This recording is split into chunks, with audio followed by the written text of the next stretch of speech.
সম্মানিত শ্রোতা, আমাদের আজকের ছোট গল্প শ্রদ্ধেয় লেখক মানিক বন্দ্যোপাধ্যায় রচিত অন্ধ।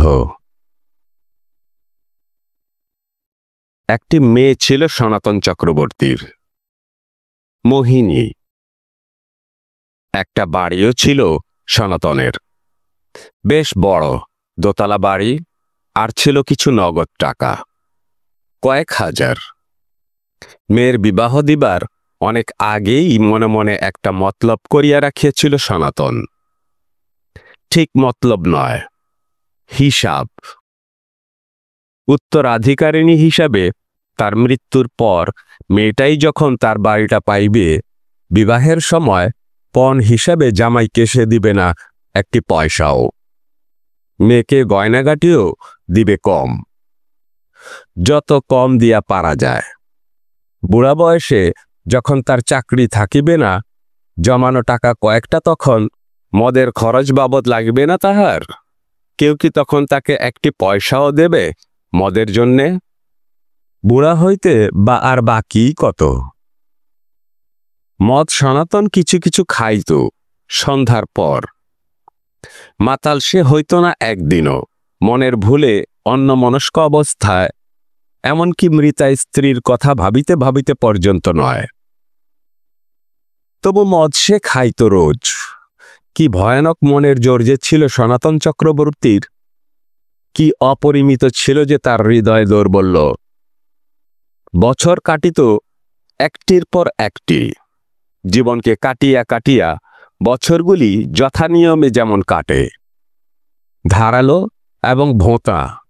অনেক দিনের মৃতা স্ত্রীর জন্য হৃদয়টা রোজ নিয়মিতভাবে কেমন একটা বিশ্রী, শোচনীয় এবং অদ্ভুত কাণ্ড করিত বলিয়া মদ সে খাইত রোজ। মেয়ের মনে আঘাত লাগিবে বলিয়া একদিনও সে হইত না মাতাল। আইন মতে মেয়েটার যা প্রাপ্য, শুধু তার লোভ দেখাইয়া চেষ্টা করিত জামাই সংগ্রহের, আর আত্মতৃপ্তির জন্য প্রাণপণে প্রায়শ্চিত্ত করিত অতীত ও বর্তমানের প্রত্যেকটি পাপের। পাপ? কি পাপ করিত সনাতন? পাপের মধ্যে যে চরম পাপ, সেই পাপ। মানুষের মনে কষ্ট দেওয়া সনাতনের অন্তর্যামী হিসাবে আমি, এই কাহিনীর লেখক মানিক বন্দ্যোপাধ্যায়, এখানে চুপি চুপি একটা কথা বলিয়া রাখি। সনাতনের অন্তরে একটা অপরিবর্তনীয় সিদ্ধান্ত অনেকদিন বাসা বাঁধিয়া আছে: এ জগতে সবাই পাপী। অন্য পাপ যে করে না, মানুষের মনে ব্যথা তো অন্তত সে দেয়। ইচ্ছায় হোক অনিচ্ছায় হোক, জানিয়া হোক না জানিয়া হোক, মানুষের মনে ব্যথা দেওয়ার চেয়ে বড় পাপ মানুষকে খুন করাও নয়। মানুষকে যে দুঃখ দেয় না, সে দেবতার চেয়ে বড়। কারণ দুঃখই মানুষের দেবতাকে জন্ম দিয়াছে। সুখটা মানুষের নিজস্ব কীর্তি, দুঃখের দায়িত্ব দেবতার। পাপ পূর্ণের প্রশ্ন এই কৌশলময় জ্ঞান গর্ভ বক্তৃতার মধ্যে তলাইয়া দিলেও একটা প্রশ্ন থাকিয়া যায়: প্রায়শ্চিত্ত? কি প্রায়শ্চিত্ত করিত সনাতন? পাপের যা একমাত্র প্রায়শ্চিত্ত আছে, অনুতাপ। প্রায় আধ ঘন্টা কি তারও বেশি সময় ব্যাপিয়া নিয়মিতভাবে গভীর আন্তরিক অনুতাপ। ফাঁকি নয়, তপস্যা করার মতো নিবিষ্ট চিত্তে অনুতাপ করিত সনাতন। রাত্রে বিছানায় শুইয়া ঘুম আসা পর্যন্ত, আর সকালে ঘুম ভাঙিয়া বিছানা ছাড়িয়া উঠা পর্যন্ত। যেদিন রাত্রে সহজে ঘুম আসিত না সনাতনের, স্নায়বিক চাঞ্চল্য আনিয়া দিত সাময়িক অনিদ্রা রোগ, সেদিন তার অনুতাপের আর তুলনা থাকিত না। অনুতাপের তীব্রতায় তার মাথা দিয়া ছুটিতে থাকিত আগুন। বুকে তার যে জ্বালা ছিল, এটা সম্ভবত তারই হলকা। হায়, অনুতাপেই যখন পাপের প্রায়শ্চিত্ত, মেয়ের মনে ব্যথা দিবার অতিরিক্ত পাপটুকু করিয়া কেন সনাতন বেশি মদ গিলিয়া অজ্ঞান হইয়া যাইতে পারিত না? রাগে, দুঃখে, অভিমানে তার প্রাণের জ্বালায় সনাতন হাকিত: মোহিনী, হাঁ মা, শুনছিস? কি বাবা, আরেকটু তাড়াতাড়ি বড় হতে পারিস না তুই? বিয়ে দিয়ে তোকে বিদেয় করি। তোর জন্যে আমি যে গেলাম। মোহিনীর চোখে জল আসিত। আমাকে বিদেয় করার জন্যে সনাতন থতমত খাইয়া বলিত, কাঁদতে আরম্ভ করার আগেই তোর চোখ দিয়া জল পড়ে। তোর মতো মেয়ে আমি দেখিনি বাপু। মেয়ের জামাই সংগ্রহ করা সনাতন যতটুকু সহজ ভাবিয়াছিল, আসলে দেখা গিয়াছিল ততখানি সহজ নয় ব্যাপারটা। ছেলেদের বাপেরা বোকা নয়, তারাও হিসাব জানে কতদিনে সনাতন মরিবে। মরার আগে মতিচ্ছন্নতার দরুন আবার বিবাহাদি করার ফলে তার যদি ছেলে মেয়ে হয়, বাড়িটা তবে ফসকাইয়া যাইবে। তাছাড়া যখন খুশি বাড়িটা বিক্রি করিয়া দিলেই বা তাকে রুধিবে কে? এইসব যুক্তি তর্কের জবাবে সনাতন বলিত, আরে মশায়, সংসার করার ইচ্ছে থাকলে একদিন চুপ করে বসে থাকতাম। 60 বছরের বেশি আমি কিছুতেই বাঁচব না দেখবেন, কুষ্টিতে লিখেছে। কেউ কেউ বলিত, বেশ, ছেলের নামে দলিল লিখে দিন এ বিয়ের পণ হিসেবে। সনাতন বলিত, না মশায়, আমাকে যে বিশ্বাস করে না তার ছেলের হাতে আমি মেয়ে দিই না। আচ্ছা, আসি, নমস্কার। শেষে সামান্য কিছু পণ দিয়া মোহিনীর জন্য যে জামাই পাওয়া গিয়াছিল তার নাম গিরিজা কুমার। আইন পড়িতেছিল। গিরিজা সংসারের আইন কানুনগুলি ভুলিয়া জীবনে কিছু নিষিদ্ধ কাব্যরস আমদানি করার চেষ্টা আরম্ভ করায় তার বাবা একটু তাড়াহুড়া করিয়াই দিয়া ফেলিয়াছিলেন ছেলের বিবাহ। পরে করিয়াছিলেন আফসোস। দেনা পাওনা এবং বউ কোনোটাই তার পছন্দ হয় নাই, বাড়ির অন্যান্য সকলেরও নয়। শ্বশুর শাশুড়ি, দেবর ননদ সবই ছিল মোহিনীর, তাই বিবাহের পর সে বড় যন্ত্রণা পাইয়াছিল কয়েক বছর। অনেক ধমক, অনেক ছেঁচা, অনেক দায়িত্ব। শুনিয়া সনাতন বলিল, তা হোক, পরে সুখ পাবে। প্রথমে যে বউ দুঃখ পায়, পরে তার সুখ নির্ঘাত। আমার বউ 7 বছর রাজরানীর মতো সুখ পেয়েছিল বলেই না। স্ত্রীকে 7 বছর রাজরানীর মতো সুখও যোগাইয়াছিল সনাতন। তারপর ভিখারিনীর মতো দুঃখও দিয়েছিল সে। এই বাড়ি করার ঝোঁকে এমনই হয়। প্রথমে রাজরানীর মতো সুখ পাইয়াছিল বলিয়াই না, তার রাজরানীত্ব খসাইয়া একটা ইটের বাড়ি করার ঝোঁক ভগবান সনাতনের মধ্যে যোগাইয়া দিয়েছিলেন। স্ত্রীর বদলে বাড়ি। 7 বছর যাকে বুকে চাপিয়া ধরিয়া মনে হইত বুকের পাঁজর ফাঁক করিয়া একেবারে হৃদয়ে চালান করিয়া দিতে না পারিলে স্বাদ মিটিবে না, সেই স্ত্রীর বদলে একটা চুন সুরকি ঢাকা সাজানো ইটের স্তূপ। সুখের পর দুঃখ আর দুঃখের পর সুখ, শুধু এই নিয়মটা বজায় রাখার জন্য ছাড়া কেন ভগবান তার মনে উদ্ভট বাড়ি প্রেম আনিয়া দিবেন? রামচন্দ্রের প্রজানুরাগের মতো। শ্বশুর স্বর্গে যাওয়ার পর স্বামী গৃহে মোহিনীর কিছু প্রতিপত্তি অর্জন করিতে করিতে সনাতনের বয়স হইয়া গিয়েছিল 54। ওকালতিতে গিরিজার ভালো প্রসার হয় নাই। বাপ মারা যাওয়ায় চাকরি করিয়া তিনি যা আনিতেন তাও বন্ধ হইয়া গিয়াছিল। গিরিজা নিজে এবং তার তাগিদে মোহিনী সনাতনকে ক্রমাগত তোষামত করিতেছিল যে এবার তারা এ বাড়িতে আসিয়া থাকুক না। এত বড় বাড়িতে একা আছে সে।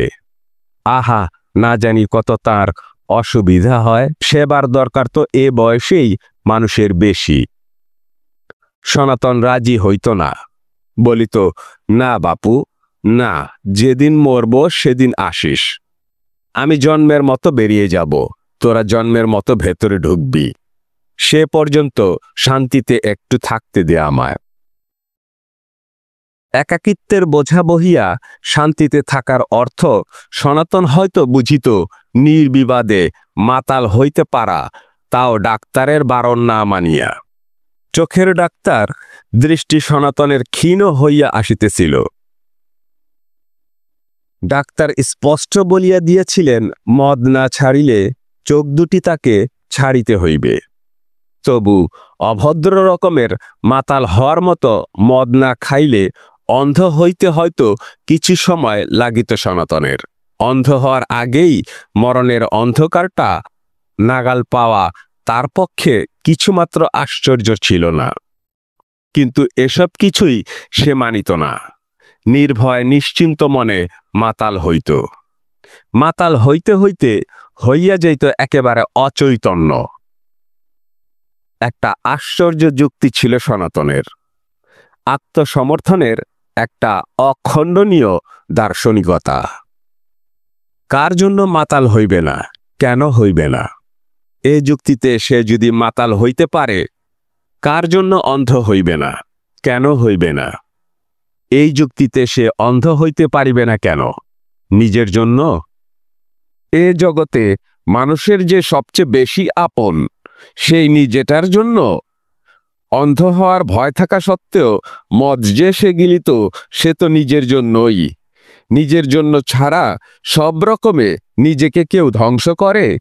56 বছর বয়সে জমানো টাকাগুলি প্রায় শেষ করিয়া সে যখন সবে ধার করিয়া বোতল রসায়ন পান করিতে আরম্ভ করিয়াছে, সনাতন হইয়া গিয়াছিল অন্ধ। 56 বছর আগে চোখ মেলিয়াই সনাতন দেখিতে পাইয়াছিল আলো।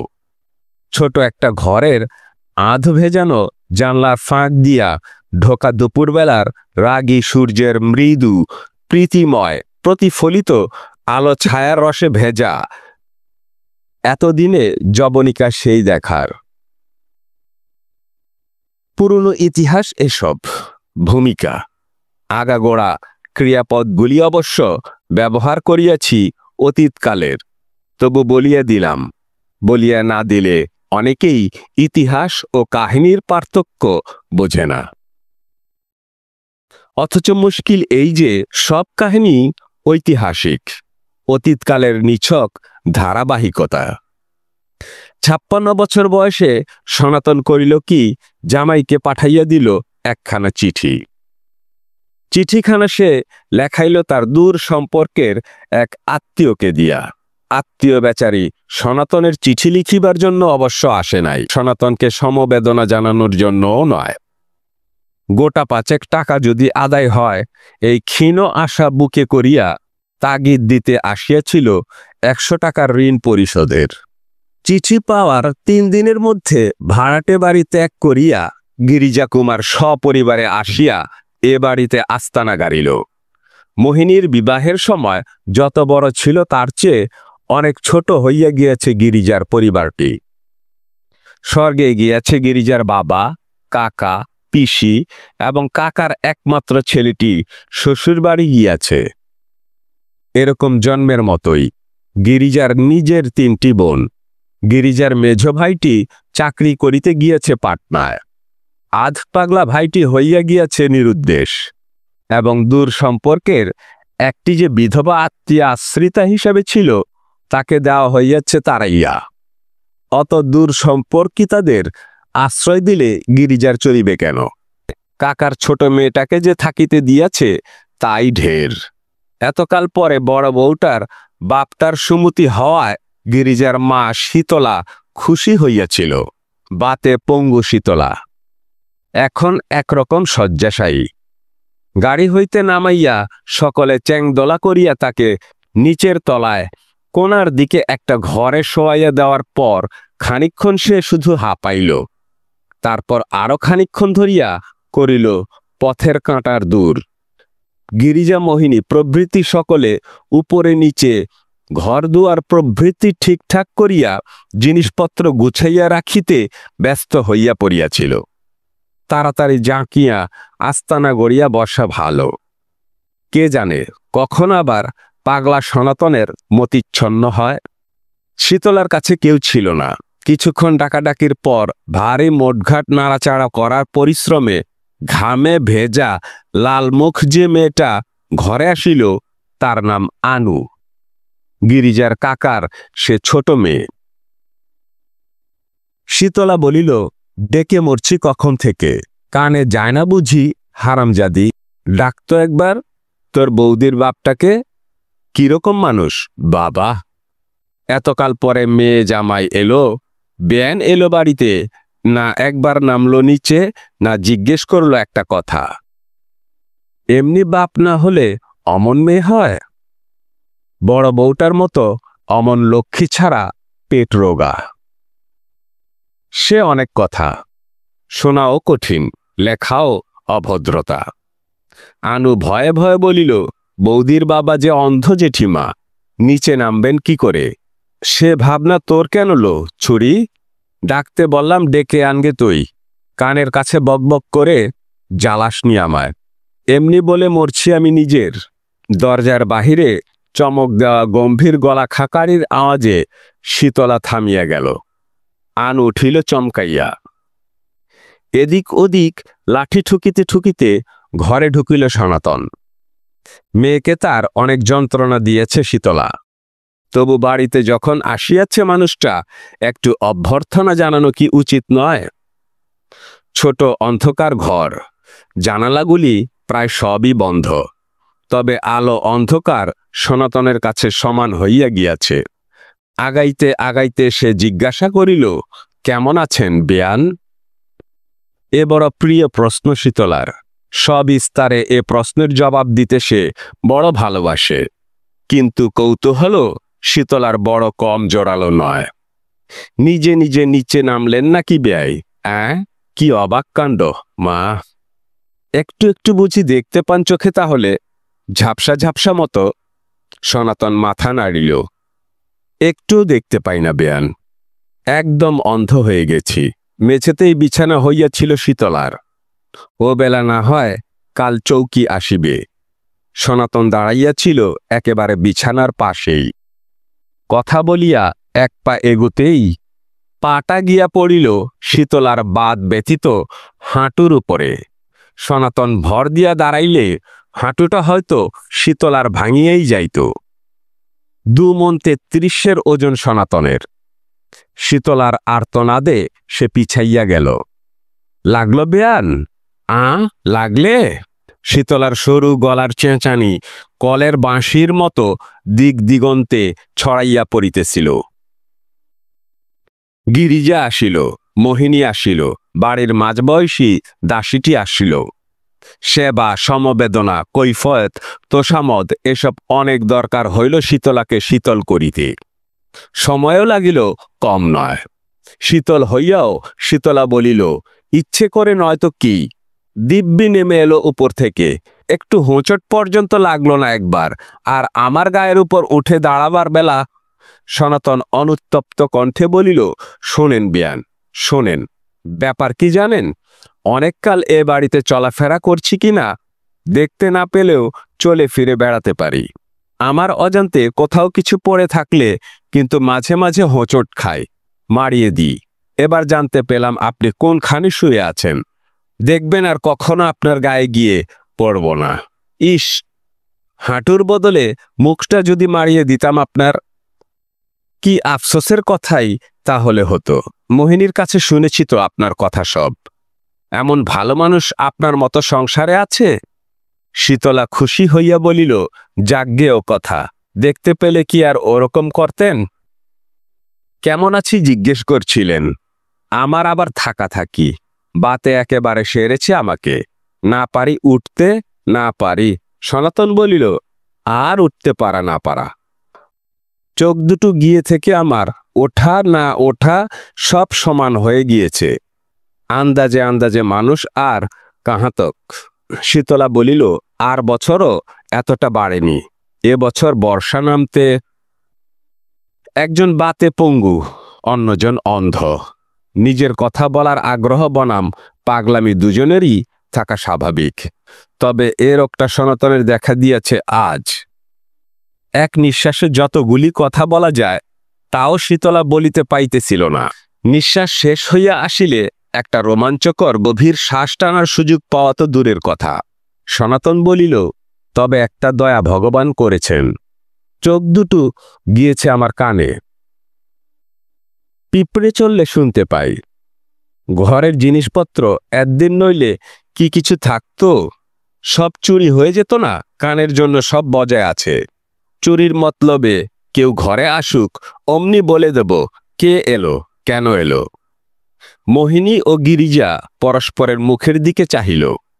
কথা শেষ করিয়া মাথা নাড়িয়া নাড়িয়া সনাতন একটু হাসিল। ভদ্রতার নিরীহ হাসি, কিন্তু মুখ ভরা দাড়ি গোফের জঙ্গল থাকায় হাসিটা দেখাইল বিশ্রী, ভ্যাংচানোর মতো।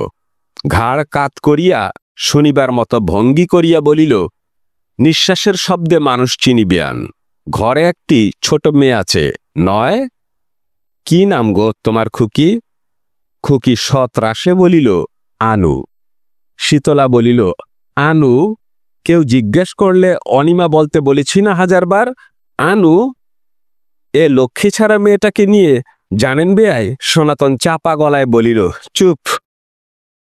লোকটার ভঙ্গি দেখিয়া শীতলা থ বনিয়া গেল। অদ্ভুত হাস্যকর কান পাতিয়া শ্রবণাতীত কি একটা শব্দ সে যেন শুনিবেই। ভগবানের চোখের দৃষ্টি কানে দেওয়ার দয়াকে ব্যর্থ হইতে দিবে না। মাথা কাত করিয়া মুখের চামড়া কুঁচকাইয়া অদ্ভুত অস্বাভাবিক মনোযোগের সঙ্গে কি সেই দৃশ্যমান শোনার প্রক্রিয়া। একটু ভয়ে ভয়েই শীতলা বলিল, কি হলো বেয়াই? সনাতন ফিসফিস করিয়া বলিল, একটা বেড়াল এসেছে না ঘরে, কালো একটা বেড়াল।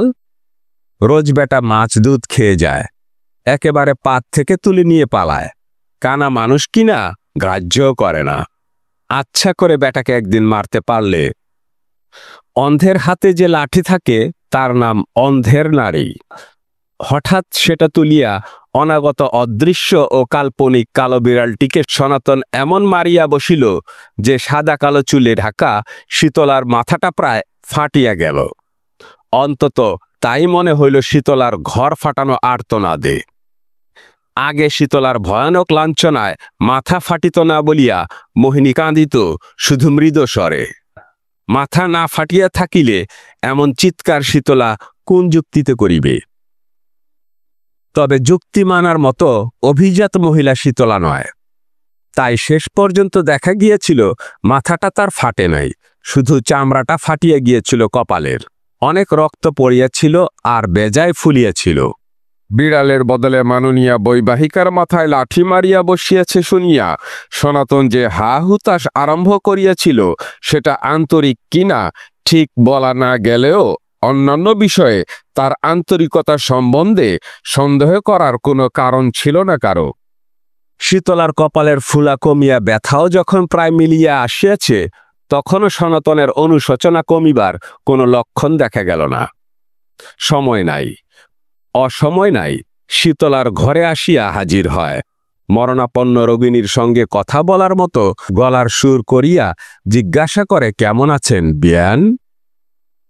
3-4 দিন অভিশাপ দিয়েও সনাতনকে কাবু করিতে না পারিয়া ক্ষুণ্ণ মনে শীতলা ক্ষান্ত হইয়াছিল। সনাতন যতদিন না মরিবে এ বাড়িটাও সনাতনেরই। শীতলা তাই মনের সাধে অন্ধ মানুষটাকে শুধু মুখ ভ্যাংচাইয়া বলে, বেশ আছি, খাসা আছি, দিব্যি আছি। আর সনাতন বলে, বেশ বেশ, বিড়াল মারতে গিয়ে আপনাকে মেরে অবধি জানেন বেয়ান মনে একদণ্ড স্বস্তি নেই। আনু বলে, ওরকম মুখ করছো কেন জেঠিমা, কষ্ট হচ্ছে? সনাতন বলে, ফুলোটা বুঝি কমেনি এখনো, দেখি একবার। অন্ধের দেখার মানে হাতড়ানো। শীতলার চোখে তাতে আঙুলের খোঁচা লাগিয়া যায়, বেশ জোরেই লাগে। আবার চেঁচায় শীতলা। দেখিতে দেখিতে চোখটা হয়ে যায় টকটকে লাল।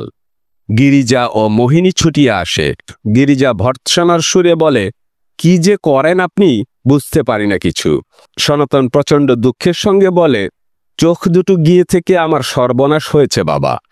চোখে না দেখতে পেলে মানুষ সংসারে বাঁচতে পারে? কেন যে এমন শাস্তি আমার অদেষ্টে জুটিল? সময় সময় আমার কি সাধ যায় জানো গিরিজা? সাধ যায় লোকালয় ছেড়ে বনে জঙ্গলে কোথাও চলে যাই। এমন করে বেঁচে থেকে কি হবে? সনাতনের কথা শুনলে চোখে জল আসে। আহা, তাই তো, সে যে অন্ধ।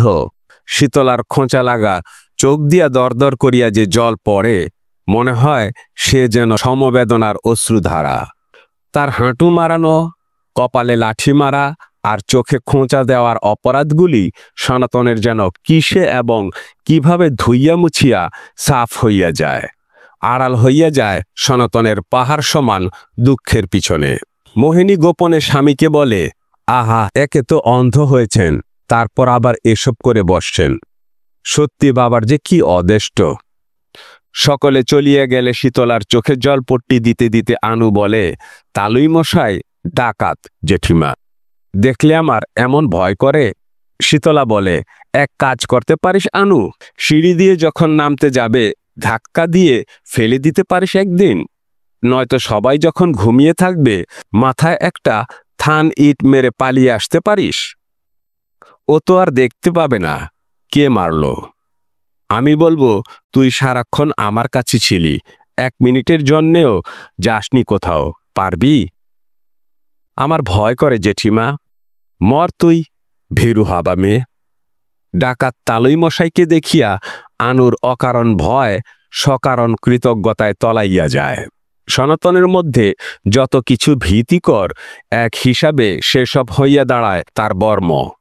সকলের, বিশেষ করিয়া মোহিনীর আক্রমণগুলি যাতে ঠেকিয়া থামিয়া যায় আনুর নাগাল পায় না। প্রত্যেক ক্রিয়ার প্রতিক্রিয়া থাকার বৈজ্ঞানিক শাসনে মোহিনী শাশুড়ির ননদের কাছে একদিন যা পাইয়াছিল, তখন আনুকে তা ফিরাইয়া দিবার চেষ্টা করে।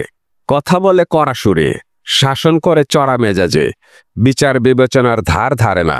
বাদ দেয় সনাতন, বলে, আহা, কেন মারছিস মোহিনী? বলে, গাল দিচ্ছিস কি জন্যে শুনি? বলে, ধুত্তুর, অত বড় মেয়েকে মারতে যাস, তোর লজ্জা নেই মোহিনী? সনাতনের বলাতেই আনু বাঁচিয়া যায় আর কৃতজ্ঞ হয় সনাতনের কাছে, আর বেশি বেশি সেবা করে সনাতনের।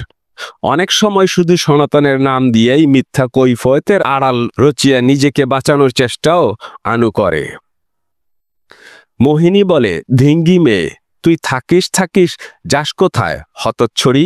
ভাত যে এদিকে পোড়া গেল। আনু বলে, তালুই মশাইয়ের ঘাড়ে ব্যথা হয়েছে, আমায় বললে একটু টিপে দে তো মা আনু, তাই তো আমি।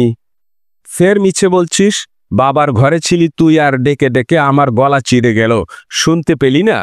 চল তো বাবার কাছে, জিজ্ঞেস করি। মিছে কথা হলে পিঠের চামড়া তোর। তাই সনাতনের ঘরে ঢুকিয়া মোহিনী মুখ খুলিবার আগেই সে গড়গড় করিয়া বলিয়া যায়, আচ্ছা তালুই মশাই, আপনার ঘাড়ে ব্যথা হয়নি? আমি এতক্ষণ টিপে দেইনি আপনার ঘাড়? বৌদি ডাকছিল, শুনতে পেয়েছিলাম আমরা। বৌদি বলছে মেরে আমার। সনাতন হাঁকে, মোহিনী, মোহিনী। আনু হাফ ছাড়িয়া বলে, এই যে বৌদি, এখানে তালুই মশাই। সনাতন বলে, মেয়ে ছেলের গায়ে হাত তুলিস না মোহিনী, জেনতে মরে থাকবি শেষকালে। আমার এই দুর্দশা কি জন্যে? তোর মাকে দে তো, ঘাড়টা একটু টিপে দে তো আমার। সনাতন চুপ করিয়া শুইয়া থাকে। মোহিনী আস্তে আস্তে তার ঘাড় টিপিয়া দেয়। আনুর দিকে মাঝে মাঝে তাকায় মোহিনী। কত কথা, কত গালমন্দই যে মানুষের চোখ বলিতে পারে। আনুর ভয় হয়, ভাবনা হয়। একটু ভাবিয়া সে বলে, আমি টিপে দিচ্ছি বৌদি, তোমার ঘাড় ব্যথা করবে। মোহিনী কথা বলে না।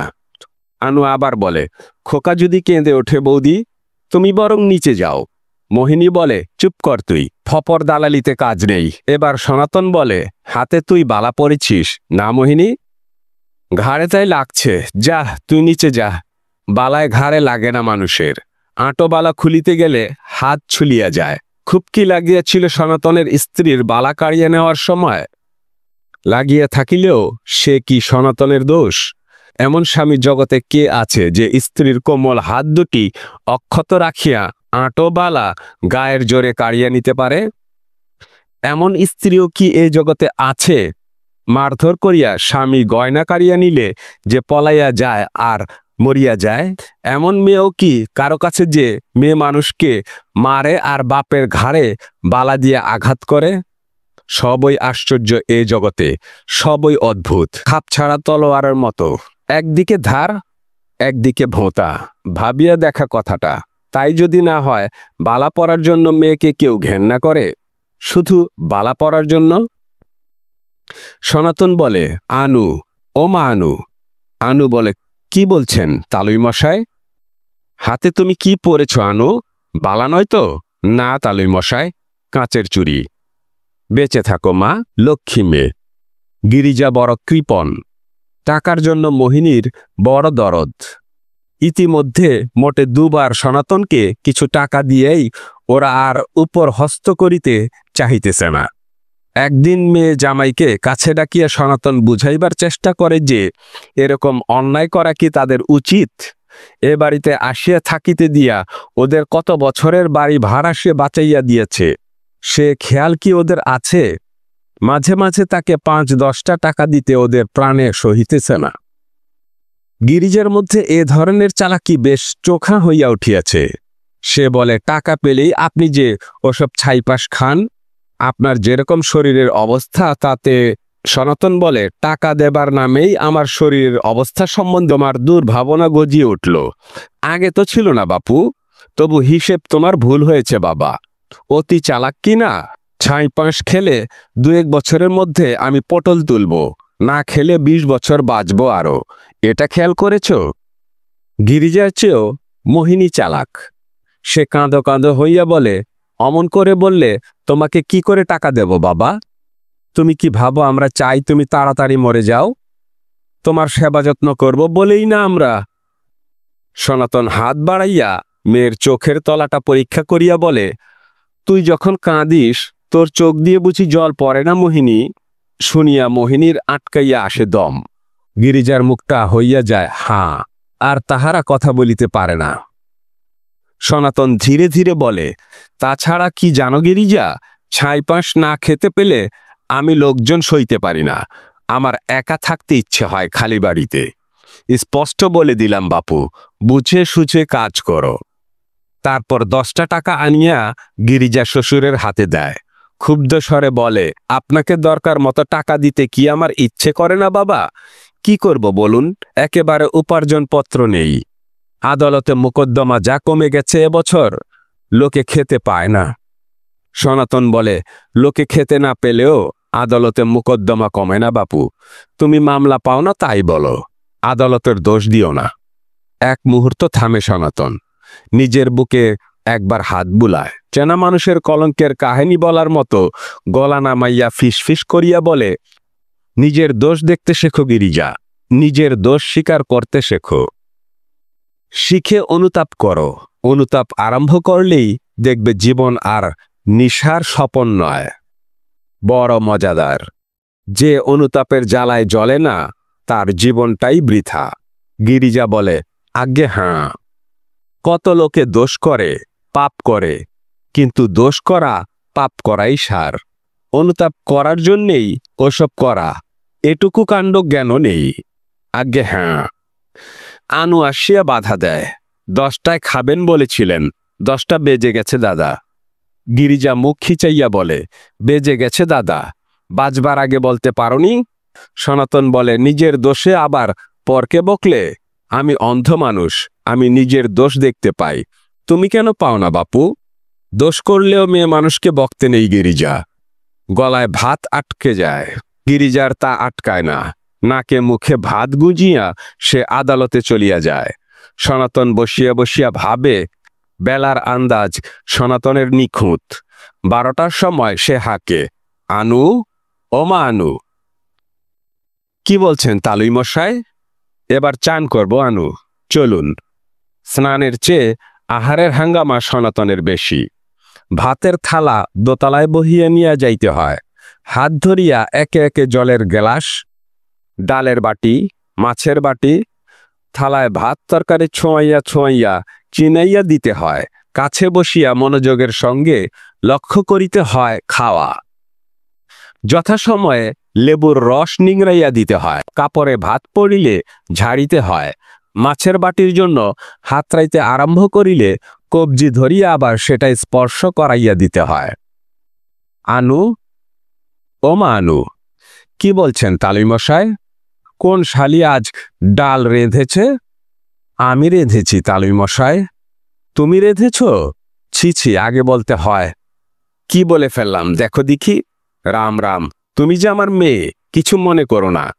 আনু প্রথমে শুধু মাথা নাড়ে, তারপর বলে, না, জেনে তো আর বলেননি। সনাতনও মাথা নাড়ে। না জেনে বললেও দোষ হয় আনু, বললেই দোষ হয়। আমার সন্দেশ কই? সন্দেশ তো নেই আজ। দুধের বদলে সনাতন 2টি করিয়া সন্দেশ খায়, এ বেলা 2টি, ও বেলা 2টি। দুধে তার বমি আসে। নেই, সন্দেশ নেই। কোন বজ্জাত আমার সন্দেশ খেলো? মোহিনী, এই মোহিনী, ওলো, ওলো কালী মোহিনী। বৌদির মাথা ধরেছে তালুই মশাই। শুয়েছে, শুয়েছে, জন্মের মতো সুখ।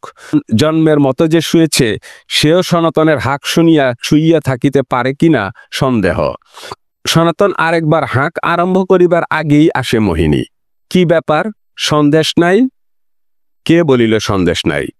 মোরের দোকানি রোজ সন্দেশ পাঠাইয়া দেয়, রোজ মোহিনী যত্ন করিয়া সন্দেশ তুলিয়া রাখে, বলিলেই হইল সন্দেশ নাই।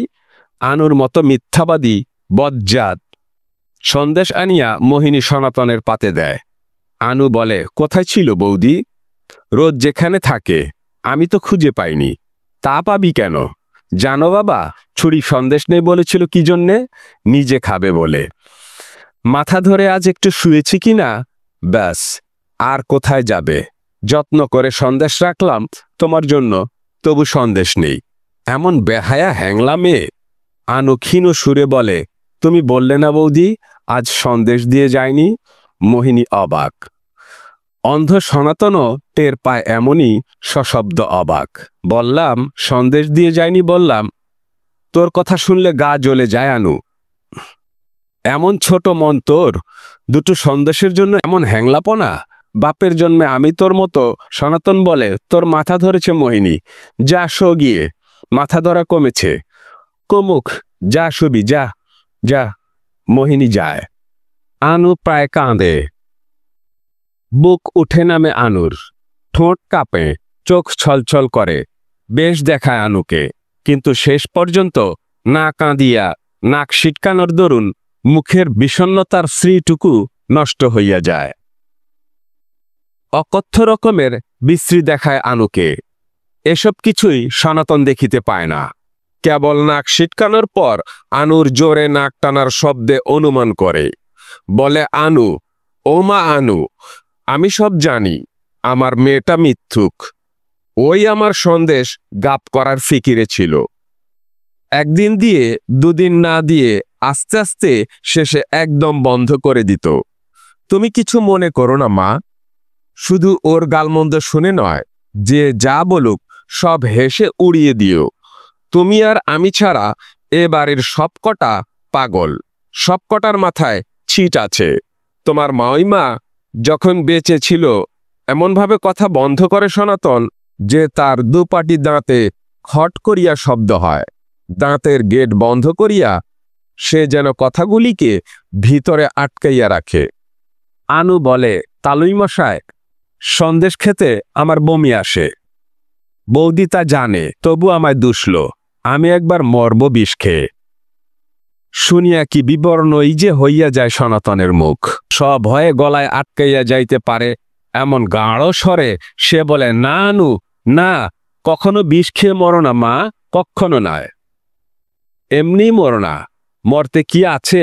তুমি একা মরলে 1 জন 2 জন 4 জন কতজনকে জ্যান্ত মেরে রেখে যাবে, তার কি ঠিক আছে? এমন কথা মনেও এনো না বাছা। কিসে কি হয় সে জ্ঞান কি তোমার আছে? ছেলে মানুষ তুমি। লক্ষ্মী হয়ে শান্ত হয়ে থেকো, দেখবে তোমার মতো সুখী কেউ নেই। তা না করে যদি মরে যাও বিষ টিষ খেয়ে, বিষ খাইয়া মরিলে যে সুখী বা দুঃখী হওয়ার প্রশ্ন শেষ হয়, এ কথা মনে পড়ায় সনাতন থামিয়া যায় না। আনুকে সে তো যুক্তিতর্কের কথা বলিতেছিল না। আনুকে এসব কথা বলিতে নাই বলিয়েই সে থামে। এসব বক্তৃতা কি অতটুকু মেয়েকে শোনাতে আছে? খানিকক্ষণ ঝিম ধইয়া থাকে সনাতন, তারপর অনুতপ্ত কণ্ঠে বলে, কি বলতে গিয়ে কি সব বলছিলাম তোমায়। তুমি বড় লক্ষ্মী মেয়ে আনু, বড় ভালো মেয়ে তুমি আনু। চলে গেছো নাকি? আনু, ও মা আনু। কি বলছেন তালুই মশাই? এবার আঁচাবো। সন্দেশ খান? খাইনি সন্দেশ? কি পোড়া মন হয়েছে আমার। সন্দেশ খাইয়া আঁচাইয়া সনাতন উপরে যায়। খাটে বসিয়া চুপচাপ ভাবিতে থাকে। ভাবিতে ভাবিতে রাগ হয় সনাতনের। রাগ হইতে হইতে মাথা গরম হইয়া যায়। ঘর ফাটাইয়া সে হাঁক দেয়, আনু, ও আনু, মোহিনী, ওলো মোহিনী। দুজনেই সাড়া দিয়া ঘরে আসে। সনাতন বলে, আনুকে তুই বকিস কেন লো মোহিনী? কেন যাতা বলিস? সন্দেশ চুরির মতলব করবি তুই, আর গাল দিবি ওকে। ফের যদি এরকম করবি তো দূর দূর করে বাড়ি থেকে খেদিয়ে দেব তোকে। গলা ধাক্কা দিয়ে খেদিয়ে দেব। রাগে দুঃখে আর অপমানে মোহিনী কাঁদিয়া ফেলে। ফুঁপাইতে ফুঁপাইতে বলে, ওর কথা শুনে ওর সামনে আমাকে তুমি এমনি অপমান করবে বাবা? ওর কথা বিশ্বাস করে আমাকে অবিশ্বাস করবে? আমি ওর গুরুজন, মায়ের মতো। আমি ওকে খাওয়াচ্ছি, পড়াচ্ছি, মানুষ করছি। এমনিভাবে ওর কাছে আমার মাথা হেট করাবে? আমি তোমার মেয়ে, ও তোমার কে? সনাতন বলে, আনু, ও মা আনু। আনু বলে, কি বলছেন তালুই মশাই? মোহিনীর চোখ দিয়ে জল পড়ছে? পড়ছে তালুই মশাই। সনাতন হঠাৎ শান্ত হইয়া যায়। স্বাভাবিক চড়া গলা ঝাপসা হইয়া আসে। মেয়েকে কাছে ডাকিয়া তার গায়ে মাথায় হাত বুলাইতে আরম্ভ করে সনাতন। আহা, ওর মা যখন ওকে ফেলিয়া চলিয়া যায় তখন বয়স ছিল মোটে 7 বছর।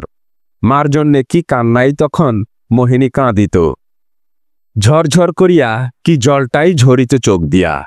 মোহিনীর গলার হাড়ে হাত পড়ায় সনাতন চমকাইয়া ওঠে।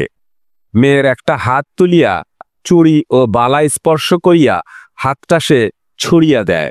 গয়না, গয়নার শোকে যে স্বামী সন্তানকে ত্যাগ করিয়া পলাইয়া গিয়াছিল তার মেয়ে কত গয়না পরিয়াছে দেখো। নির্লজ্জ বেহায়া মেয়ে। যা তোরা, যা এ ঘর থেকে। আনু ও মোহিনী চলিয়া গেলে একা একা খানিকক্ষণ ঝিমায় সনাতন। খানিকক্ষণ বিড়বিড় করিয়া আপন মনে বকে। খানিকক্ষণ ছটফট করে। তারপর হাতড়াইয়া হাতড়াইয়া আলমারি খুলিয়া একটা বোতল বাহির করিয়া আনে। গেলাস সনাতনের দরকার হয় না।